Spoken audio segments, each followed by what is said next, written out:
இன்றைக்கி ஆடி 18 காலையில் 5:30க்கெல்லாம் தம்பி எந்திரிச்சிட்டான். 5:20 5:30க்குள்ளே நம்ம குட்டி தங்க எந்திரிச்சிருவாங்க. அப்புறம் அப்படியே குட்டி தங்கத்தை மறுபடியும் தூங்க வச்சுட்டு அதுக்கப்புறமா தம்பியை தொட்டிலில் போட்டேன். அப்புறம் இந்த பக்கம் பார்த்தா மேயக்குட்டி தூங்கிட்டு இருந்தாங்களா, சரி அவங்களையுமே தூங்கிட்டே இருந்தாலும் நான் மேயக்குட்டியை கொஞ்சிட்டு தான் எப்போவுமே என்னோடய டே ஸ்டார்ட் பண்ணுவேன். கிச்சனுக்கு வந்து பார்த்தா என் வீட்டுக்காரர் டீ எல்லாம் இன்றைக்கி நம்ம போட்டு கொடுத்துட்டாருங்க.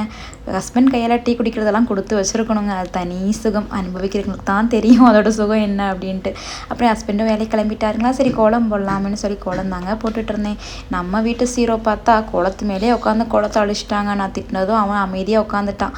அப்புறம் அவனும் ஓடிட்டானுங்களா, சரி நான் கோலம் போட்டுட்டு இருந்தேன். அப்புறம் மேயக்குட்டி எந்திரிச்சிட்டு வந்து, அம்மா நான் உங்களுக்கு ஹெல்ப் பண்ணுறேம்மான்னு சொல்லி அவங்களுமே எனக்கு கோலம் போடுறதுக்கு நல்லாவே ஹெல்ப் பண்ணாங்க.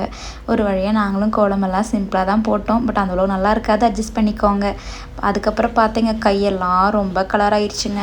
இதே கையோட போய் குட்டித்தாங்க அதை தூக்க முடியாது இல்லையா, உடனே கையெல்லாம் வாஷ் பண்ணிட்டு உள்ளே போய் பார்த்தா சார் எந்திரிச்சா சவுண்டெல்லாம் விட மாட்டார், அழுகவும் மாட்டார், அழகாக படுத்திருப்பார்.